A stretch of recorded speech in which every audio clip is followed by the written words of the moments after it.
case you didn't already hear my pitch about me and what I'm doing, myself and Ron over here both work for TokenSoft. And so this talk is really going to be about some of the lessons learned while helping people try to secure crypto.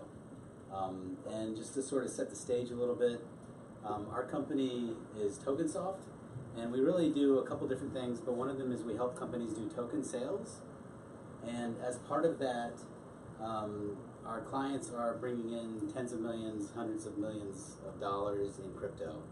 And so one of the initial things we have to do is make sure that they secure it in a way that they can't make a mistake and lose the money, and they can't get hacked. So it needs to be usable. We need to help them, teach them about the cryptocurrency and securing it. And so we've seen, not only from our clients, but from just the space in general, a lot of bad habits and bad things that people have done. And so this is sort of like a compilation of those things. And so we've got a lot of clients. You might have heard of like Tezos and Hedera Hashgraph. And so like we help them with their fundraising efforts. And so like I said, as part of this, when our clients raise this money, and they bring in the money in, when we first started this company about a year ago, we tried to use the open source software that was out there to use like the wallets to store the crypto. And we immediately found out that the usability of the existing software out there was just very terrible if you wanted to do it in the most secure way possible. So essentially our clients would have to call us up and have us walk them through sending funds out of their cold storage wallets, just because it was so complex and like very hard to use. So we ended up building a hardware software solution called Knox, and it's sort of unique that it's like the only mobile app that is combined with offline multi-signature hardware wallet signing wallet. So you get the best of both worlds. It's multi-signature, so multiple people have to agree before funds can leave the wallet. It uses a hardware wallet to sign, so you can't accidentally get hacked and have your private keys stolen. And it also uses an offline machine to do the signing, so you theoretically aren't exposed to malware on the device that you're doing the signing with. So it's like the most secure wallet that you can sort of think of to create, but it also has the usability of a read-only mobile interface into this wallet. And so that's sort of like the solution we built for it. And so this is sort of like following like the Guy Kawasaki model of like top 10 list. So the goal of that is, if I bore you to death, then at least you know when this talk is going to end. You can count down with me. But so this is going to be like the top 10 things that like I think is important from a security standpoint when securing crypto. And so like number 10 is be organized. And this is one that I think a lot of people, right, a lot of people sort of just skip this step, and they don't realize that they've made a big mistake until later. And I don't know if you can read this, but this is a email. So imagine you're a theoretical CTO at a theoretical token sale company with a theoretical ICO happening where millions of dollars have come in, and you theoretically are responsible for making sure this theoretical money is secure, and then one of your clients sends you an email like this in the middle of a crazy token sale. So this was actually one of our clients that went onto a web browser and looked up the wrong Ethereum address and thought that their entire wallet with tens of millions of dollars was cleared out and was freaking out, and as a byproduct made me freak out too. But so this is like a simple thing, right? Like be organized. Like if you're gonna be looking at Ethereum addresses on your web browser, bookmark those so like you don't assume that the URL you type in there all the time is always going to be like your address. Document everything from the addresses, the accounts, transactions, and not only like online and like your digital stuff be like organized, but also like where do you store your backups? Like if I had to ask you where like your backup for your hardware stuff is right now, would you like know immediately where it is? Do you keep it in a bank? Do you keep it in your vault? or is in a pile in your closet somewhere where you'd have to dig through it to find it. So that's a very simple one that I think to do. Number 9 is about scaling the security. So the idea is that you need to scale the level of security you use depending on how much crypto you're securing. So the analogy is if you're storing 20 bucks, you can keep your 20 bucks in your wallet and not be worried about it, right? But would you store $10 million in your wallet if you physically could, right? So this is like, you have to think about this. And scale it and then like reevaluate when the amount changes. So like if you go from $100 to $1,000, that's probably like the time when just think about it. Or $1,000 to $10,000, reevaluate what you're doing. And a lot of people, especially the early people in the crypto, got burned by this because they started off with $100 and then it ended up being $50,000, and they never like reevaluated how they were securing it. So they just had it on their computer, like, or on their phone or whatever, and then it got hacked because they never thought, oh yeah, like, I guess now that I have $50,000 instead of $100, I need to secure it more than it was. As a percentage of the room, how many people have been hacked? Definitely. Yeah. So like it's not uncommon, right? Like it does happen. So yeah. So the number 8 is be stealth, right? So everybody knows the first rule of Fight Club is you don't talk about Fight Club. Does anybody know the first rule of Bitcoin? Don't talk about Bitcoin. No, the first rule of Bitcoin is always talk about Bitcoin, but never talk about your own Bitcoin. So yeah, it's like the joke, how do you know if somebody's into Bitcoin? Oh, you'll know, they'll tell you. But yeah, so be stealth, right? Like if you're talking about it online, the chances that you're going to be targeted is a lot more than somebody that's like not talking about it, not promoting it, not making it known that everybody that they hold crypto, not talking about their trades, all this stuff, right? So if a hacker's going to go after somebody, it's more likely going to be somebody that they can pick out online and say, let me poke around this guy's accounts and see if I can get into any of them. Could I just ask a quick question? Because a lot of token sales sites, they'll have like a display for where they are in funding or how much they've raised. Are you saying basically don't do that? So with a token sale specifically, there's a trade-off between marketing to pull in new investors and being stealth. So our clients, basically we tell our clients as soon as they're ready to do a token sale, just admit that you're going to be targets already. Okay. So our clients are going out and promoting their token sales, so immediately they can't really be stealth about it. Yeah. They're going to be in the public spotlight and they're going to be targeted for hacks. We've had multiple clients get hacked. None of them have ever lost money with us, but they've had accounts taken over and stuff like that. So yeah, like when you're doing a token sale, you're sort of admitting that you're going to be public about it. Maybe in this case, you wouldn't want to publish all of your employees' information that are like working at the company, right? Maybe there's certain things that you can try and keep quiet and not publish that to sort of help you there. A great example would be like outside of the 4 executives at Wax, none of them have Wax on there. Right. None of them have it on their LinkedIn. Like literally cannot find them. Yeah. It's really annoying if you want to get pitched to Wax. But the other side is like that the stealth thing has been like really important for them. Right. Yeah. And like crypto started, or at least Bitcoin started with an anonymous creator, so he was already thinking this way when, or they, or whoever it was, when it started. So number 7 is secure your communication channels. So this is like a graphic here about Stephen Pear at BitPay. So BitPay is a company out of Atlanta, and they do payment processing. So think of them sort of like a PayPal for crypto, where like if you want to accept crypto for stuff on your website as payment, you can use them to process the Bitcoin or the Ethereum or whatever.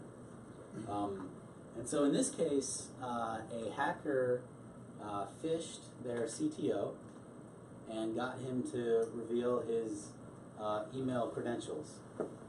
And once the hacker got into his email, he just sat back and watched what was going on at the company.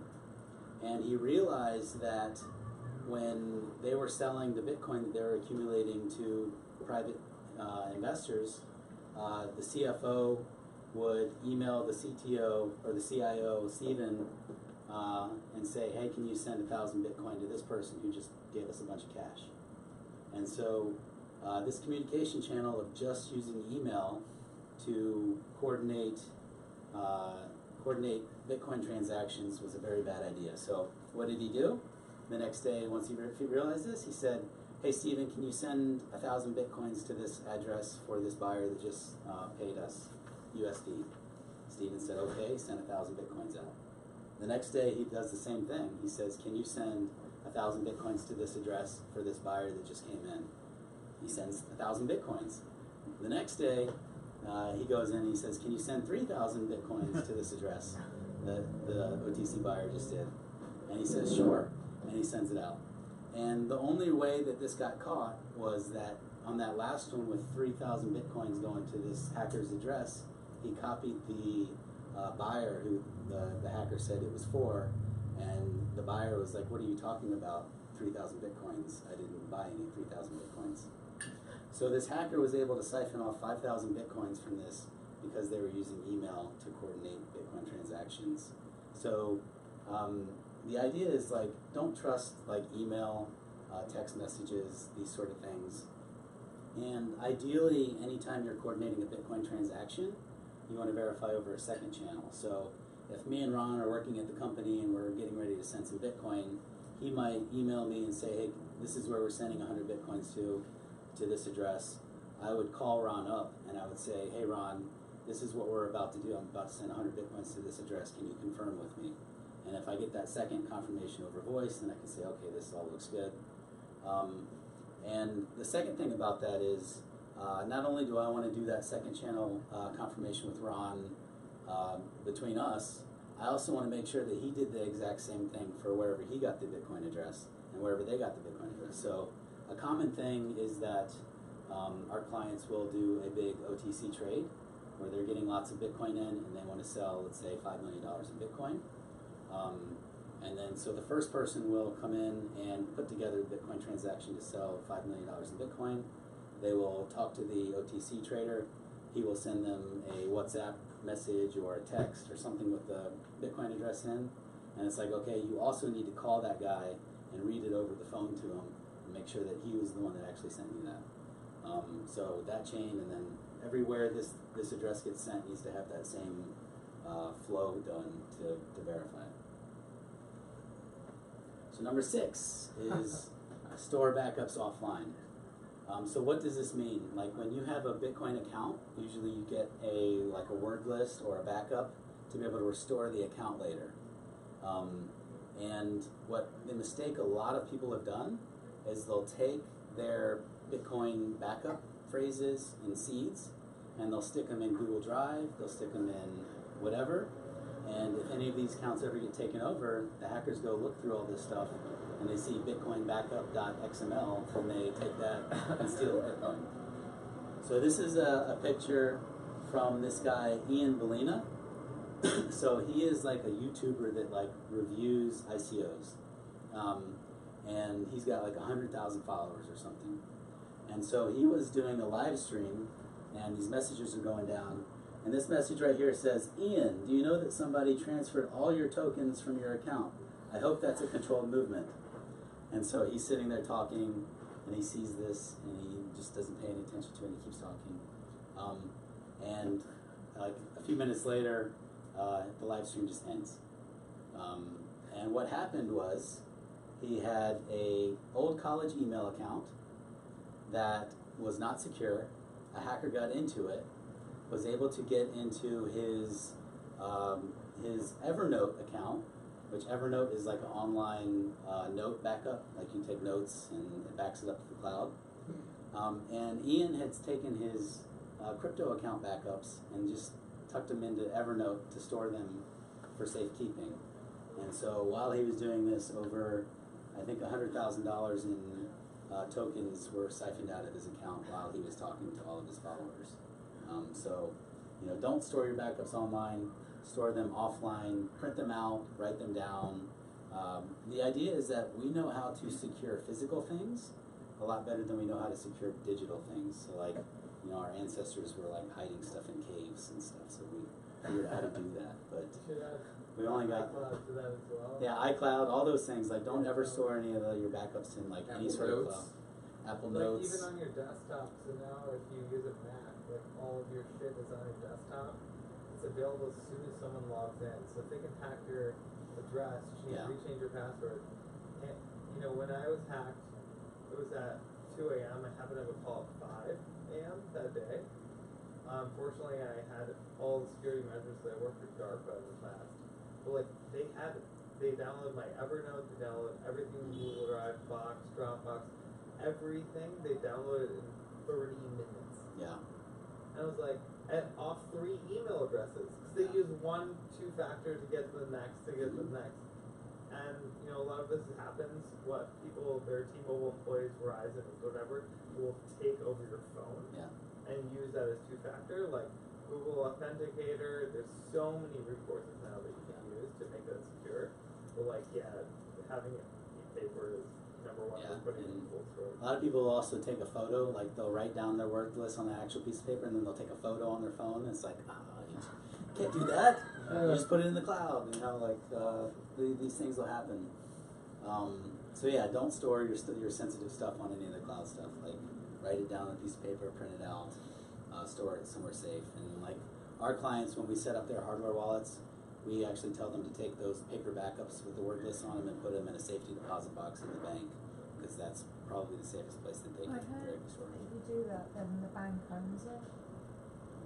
Well, the bank owns it as if, just like if you put a gold bar in that safety deposit box, the bank owns that gold bar too, right? Yeah. So if the government wants to raid the bank and break into your safety deposit box, then they can get it, right? So it's either like, where do you think your security? Is there a safety deposit box that you can trust that isn't the bank? Because I can There's private boxes that you can crashes use. and you want to go to get your backup, to get your crypto, and you won't be able to, right?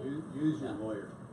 Yeah. So there's many places you can use. There's private security boxes that aren't banks, that are just like private security companies that, if you have a banking issue, that like the banking people can't just open it up and things like that. So you can encrypt your seed too, and either store it digitally or physically, and then know in your head the decryption. Oh, that's a problem. Key.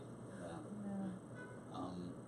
But in general, like, store it somewhere physically secure rather than in the cloud, right? The main thing is, no matter what, don't store it in the cloud. You figure out the best place to store it physically. So number 5, and this goes back to what he was just talking about, is securing your personal accounts. And so this guy right here, that's our CEO, Mason. And this guy over here, which is an unnamed client of ours, Twitter account, is talking to Mason and asking him to do a big favor and send him some Bitcoin because he's in a bind, right? So this client had their account taken over on Twitter, and then immediately went over and contacted all his friends and asked him for a big favor. I'm in a big bind. I just lost my wallet and I'm stuck in wherever, and can you please send me a Bitcoin so I can get out of here? And it appears that Mason anticipates this. well, the reason this is screenshotted is because he got a weird message above this from somebody else asking about it, and so as soon as we got this message, we immediately knew it was a hacker, and but he sort of played with him a little bit, just to like. He said, "Do you want me to send you 1,000 Bitcoin?" Knowing that he's not real. Just messing with him at that point, yeah. Mason has a very dry sense of humor. I get that. Yeah. That's pretty funny. Yeah. So, especially like in a corporate setting, like the hackers know that like if they know you're at a company that does crypto or you're in the crypto scene, like especially our clients, like they at work and at your company, usually there's somebody who's actually like trying to think about the security of the accounts. But these hackers know that, like, okay, if I go after Ron, most likely his personal accounts are going to have weaker security on them than his work accounts, because there's going to be somebody like me, like, yelling at him about his work accounts that, you know, need to be secure. Yeah, like Whereas his every personal a weird LinkedIn message that's like, I'm working on a project, I want to interview you, and probably if I had followed up, the next step would be, hey, just open up this Google Docs link. Yeah. So the idea is, like, your personal accounts are like he was talking about, like, they start in one account and move their way to the more sensitive stuff, and so they're going to start with the easiest ones they can get into, and these are most likely your social media stuff, your, like, Ian Blina, his old college email address that he never, like, set a real password on, these sort of things. And, like, your social media accounts are used for social engineering after that to try and leak out crypto. And, like, when this happens, like it's sort of like a double-edged sword, because you're like, oh, that's really nice, that guy actually sent Bitcoin to help me out, but he just got suckered out of, you know, $5,000, $8,000, and that really sucks for him. And then you have to decide whether you're going to try and, like, help him out or reimburse him or not. And so then the equation comes: are you really a good friend of that guy? So, all right. So number 4 is don't use your phone number for anything. And so this is the idea around this is called phone porting. So a lot of apps and websites can set up your phone as a recovery mechanism. So an example is when you log into your bank might say, hey, I'm going to send you a text message with these 4 digits. You enter them in from your phone, and then we'll prove that, you know, you own your phone. Another one is Google, by default. Gmail sets up your phone as a recovery mechanism so that if you forget your password, they can send you a password recovery key to your phone as a text message, right? The problem is there's a new attack called phone porting, where if I'm an attacker, I go to T-Mobile office, and I might even have a fake ID that says your name on it, and I say, I lost my phone, here's my new phone, can you switch my phone number over to this new SIM card? And once I get your SIM card and your phone number on my SIM card, then I can go to Google, I can go to your bank, I can go to Coinbase, and I can trigger recovery passwords to be sent to my phone instead of your phone, and then I can take over your account. So again, this is a conversation between, this guy is called 2-Bit Idiot, he's on Twitter, but he had his phone ported, and the hacker got into all of his accounts. So James, is that happening because of the people working at the Verizon? So yeah, so it's super interesting. These phone porting attacks are very targeted. So, like, you can't do like a spam try and take over people's phone numbers. You have to actually call T-Mobile and social engineer them into switching the SIM card, or go into a store to do this. So these are very targeted attack at specific people, and it's a very small number of people. So therefore, it's not that big a deal to T-Mobile, AT&T, Verizon, whatever. It would be right? a surprise to them. Yeah. So they're like, yeah, this happened. We'll switch it back, sure. But like at that point, very targeted. Very targeted. yeah. So To people doing token sales. Exactly. Yeah. No, I get it. so we've had multiple clients who've been phone ported, and you know, the biggest thing is like, and it's even interesting. Like, Google makes it very hard to remove your phone number as a backup recovery option from your Gmail. But this is like one of those things that you have to actually make effort to do. Yeah. And so NIST, the National Institute for Standards and Technology, I think, in 2016 they actually came out and said no longer use your phone number for 2FA. And when that came out, like, a lot of people were like, really? Like, why? And it's for this reason.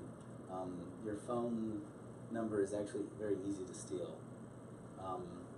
And so, you know, the big thing is, you know, don't use the phone number as the backup recovery option. And also, if you're doing an ICO or token sale, call your phone company, make sure there's a PIN or password set up so somebody can't call in and get it changed without it. And then the fun one is to use Google Fi. So you can actually use them. I don't know if you guys know what Google Fi is, but it's like a Google service where they rent out the network bandwidth and just like let you charge it. So they act as your phone company. And so the funny thing is, like, have you ever tried calling Google support?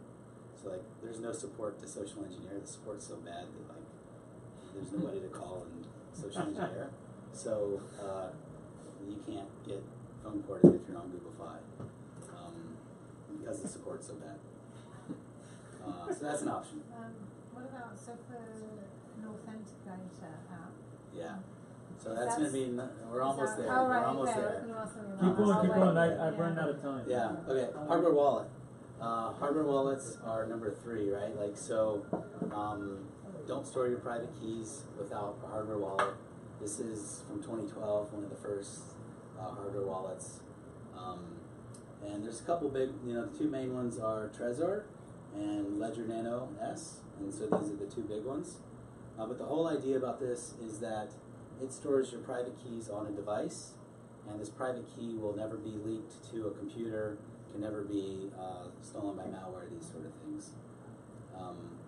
And you're essentially sort of moving the security to a physical model where the key is on this device instead of on your phone or on your computer and accessible to malware or hackers.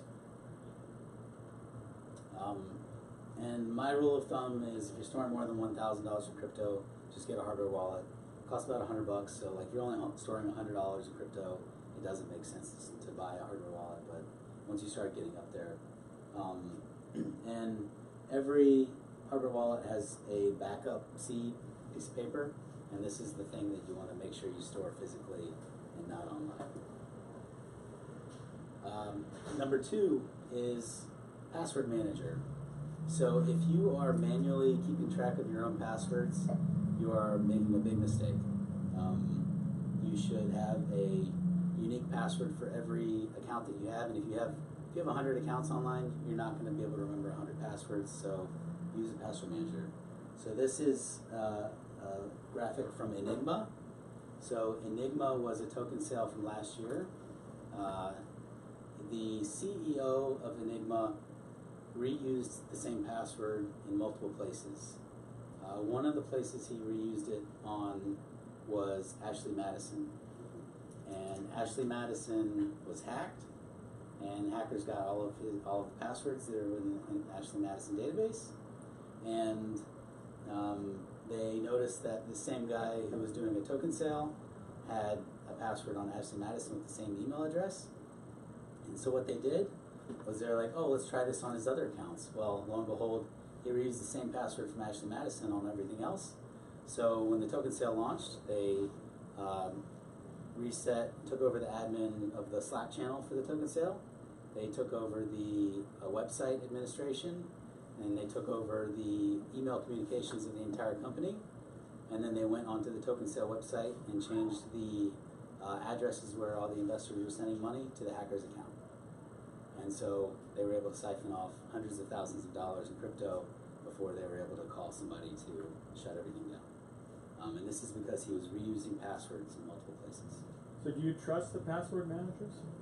I trust it more than my ability to remember random passwords on websites. So I've written down every password in a separate piece of hardware. So you're like doing your own password I have my own manager? password manager. Okay. Yeah. That's pretty hardcore. I'm too lazy for that. This is an interesting site. It's called Have I Been Owned? And so you can go put your email address in here, and it will tell you all of the websites that have been hacked where your email address was being used. So let's say you put your email address in here, and it will say, we found your email address in Ashley Madison, in LinkedIn, in Home Depot, in Target, and all these places. So then you know, okay, if I reuse that same password on any of those websites that have been hacked, and I reuse that same password anywhere else, then a hacker can theoretically go buy that for 10 cents on the dark web and then reuse that password on these other sites that I reuse that password. So this is an interesting one to use. What's the .com? It's it's basically this.com. With the Yeah. apostrophe and the colon. No, it's the just double have I slash. been pwned.com. Question mark. No question No, mark. okay. If you just search have I been owned, it'll come up in Google. Okay, cool. Never mind. Actually, that answers my question. Was Yeah. what do you recommend, or like what Right, would you? so the two we recommend are LastPass and 1Password. And these are two sort of like ones that have been around for a while. At our company, we all use LastPass because it's got sort of a corporate management thing where the super administrator can create accounts, and then you can, like, if you have to share like a secret between, like, me and Ron are sharing something secret, we can actually share the secret through LastPass between each other as well. So it's got some extra stuff built in. But the main idea is you have one master password that you have to remember, and you want it to be as long and as complex as possible. So this means use like a long phrase or something else that is like, you don't like use like the first 10 words in the Declaration of Independence or something easy to guess or brute force, right? But something really long, and that secures all of your other passwords. And then anytime you create a new account on a new website, use the password manager to generate a random password for that website specifically. So then you have random passwords on everything. You don't have to remember anything. All you have to remember is one really long password that secures your password manager. LastPass is the one you use, or Yeah, we use LastPass. what's the other one? 1Password. So it's 1Password. And then here's that URL in case you wanted to see that again. So number one, and this is number one, is 2FA on everything. So we talked about not using your phone as a second factor, but using something other than the phone. So I used to work at RSA Security, and then this is like the first sort Secure of ID, baby. secure ID thing, where the random number changes based on a certain time. That's the best. Yeah. Unless you lose it. Actually, China hacked us while I was there and got into Lockheed Martin with these. Seriously? Yeah, but that was fun. But the other thing is, the main thing most people use are these things right here. These are called YubiKeys. So we use these at our company too. And then another one is Google Authenticator. So this is a phone-based one. Using that is on my phone, and then I'm like, that's not very secure, because what happens if I lose my phone? It's more secure than not using it. Okay, but if I lose my phone, I'm If you lose your screwed. phone, so when you set this up, it gives you a backup recovery phrase. I don't remember that. When you set them up, you get the secret, and you can actually save those hardware I too. don't even remember that. I did it for a while.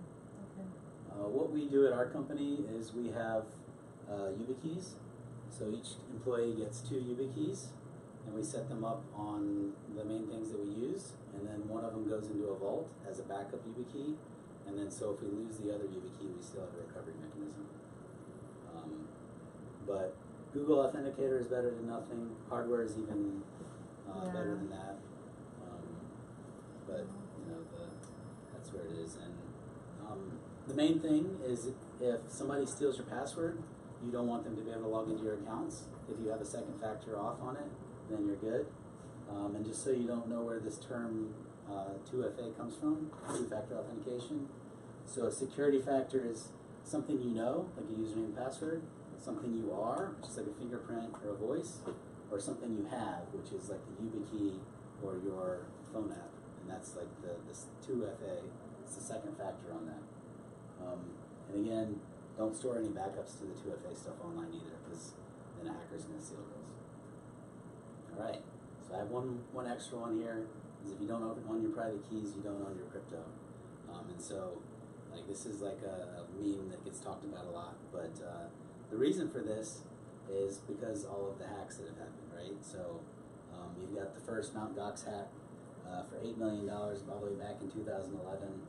And then you've got like all these things happen. So, there's actually been over 1 million Bitcoins stolen off exchanges.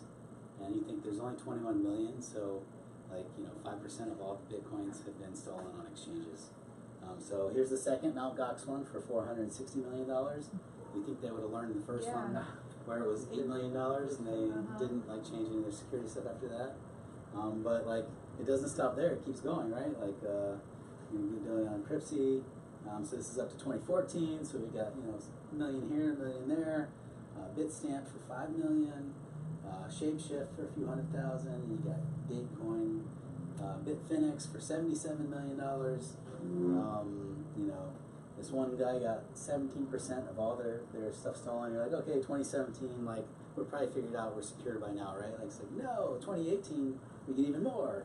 $500 million, $187 million, $40 million. And so the idea is like, this is not going to happen again, right? Where we've probably figured out the security by now. It's like, no, if you store your money with somebody else and you're not controlling your keys, then you are at risk of losing your money. So, Coinbase, exchanges, all the exchanges. If you store all your funds there, then the whole point of crypto is that you can be in charge, and so that you're sort of like outsourcing that. Sometimes it makes sense, sometimes it doesn't, but this is the main thing. So that's it. Thanks. Okay, thank you. All right. Appreciate it. I gotta run. Yeah, Sorry. Have a good one. Very Thanks. nice to meet you. Nice to meet you. Yeah. Take care. So I guess, is there any questions or thoughts, or should we just drink more wine? Yeah, the last numbers they just point to a problem. Problem, Means yeah. There's some business to be built to solve that problem. Yeah, I mean, there are some companies that have never been hacked, like Coinbase has never had a big hack, right? So there are security measures that theoretically will work. What are the reference? Finance as well. What's that? Finance as well. Yeah, Binance. They've only been around for less than a year though, so who knows, right? Like, but the thing is, like, the main point is, even if it's a company that's never been hacked, there's still a risk with storing it with them, right? But besides hacks, there are a lot of normal, ordinary people that just by mistake, do a transfer in the wrong place.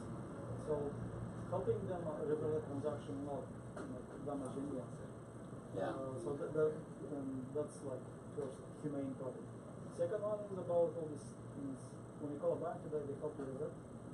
When they what? Call a bank, they help you revert when you get charged by any kind of reason. Yeah. Or you lose money or something, they say my car was stolen, they revert the amount. Right. So kind of the same will happen soon here, because this is ridiculous. Yeah, it could. So there's some companies like BitGo that they set up a multi-sig, and they're supposed to be looking for fraud. And if they think something's messed up, then they don't do the signature on it. Our clients, when they do a big transfer, especially like when they're first starting out, we tell them to do a very small amount first. So if I'm going to sell $5 million on the OTC, I'm going to send $500 first, and I'm going to call up the OTC seller and say, did you get my $500? If he says yes, then I'm going to send the rest. So there's like some operational aspects you can do to minimize making a mistake. That's about the kind of controlling what's happening. Also, it's another problem is about the user experience. A big chunk of people that just make mistakes because user UI or whatever, the whole flow is horrible. Exactly. So I mean, that's when in the beginning when I was talking about why we built the Knox software is because our clients couldn't use the open source software that's out there without us getting on the phone with them to like make sure they didn't make mistakes. And like even me, like when I try to use some of this stuff, it's like the UI is so bad that it like throws errors, and I'm like, well, what are they trying to tell me is wrong here? What do I need to put in this field? I don't quite understand, and I can get my way through it. But I'm like, okay, if I'm having trouble with this, like a normal person that's like not in the space, just trying to use crypto, could like never figure this stuff out. So it's like usability is a big issue, and then like if they do screw up, there's no reversibility. We actually had one client that sent $1 million in tokens to a wrong account once. Luckily, we figured out who that person was that they sent the $1 million to, and we were able to get it refunded. But this was like they were using the software that I'm talking about. Yeah, how did you even figure out like who? It was a fishing expedition, and we found them. Test address, right? No, it was LiveNet. But the address was one that we owned? No. It Oh, it was another client. somebody else we knew owned it, and we were able to talk to them and get them to reverse it. But yeah, like it's like these people that this was not the first time they sent money. It was like, you know, the 20th time, and they just got lazy and copied and pasted the wrong address into the destination and sent it out and messed it up. So yeah, definitely usability, and then like that was a unique case where we actually got it back, but that doesn't always happen. And to clear out, just using all this address is a huge mistake. You can use some kind of aliasing. It doesn't have to mean that it's less secure. Just you have to validate or receiving to. It has a name you are familiar with, and that name actually maps to the name the person you think it is. Yeah, just like domain names and IP addresses, right? Like we don't type in the IP address of the computer we're trying to talk to. Exactly. We put in the website address. So there is this, yeah. Once all this gets less primitive, it will get more secure. Yeah. I mean, Coinbase, you can go in and put somebody's email address and send them Bitcoin, right? So Yeah, also. things like that, but yeah. So there's somebody trying to do that on Ethereum. There's people have been trying to do that on Bitcoin for years now. At some point, maybe somebody will build something that's actually usable and can use like human readable addresses instead of long strings of numbers to addresses. So, yeah. You didn't mention offline wallets. Offline wallets, like cold storage. Yeah. So I mean that's. No, just offline computers. You transfer your keys, and then. Yeah. So actually, I personally recommend just use a hardware wallet instead of an offline wallet or a cold storage, just because it's easier to use and it's easier to spend without screwing things up. Paper wallets are a big one too, where like you can print out a paper wallet. The problem with the paper wallet is you still have to go onto a computer, generate a paper wallet, connect it to a printer, print out that paper wallet, and all without making sure that you're not on a computer that's been hacked and has malware on it. So I think this, like if you're going to be storing large amounts of crypto, you can use a crypto wallet, a hardware wallet. But we do with our Knox software, we do offline signing, which means that the device you're plugging your hardware wallet into to sign is offline and is never connected to the internet. So therefore, yeah. Cool. Thanks, guys. Awesome. Appreciate Thank you. you guys having me. Good job. Yeah.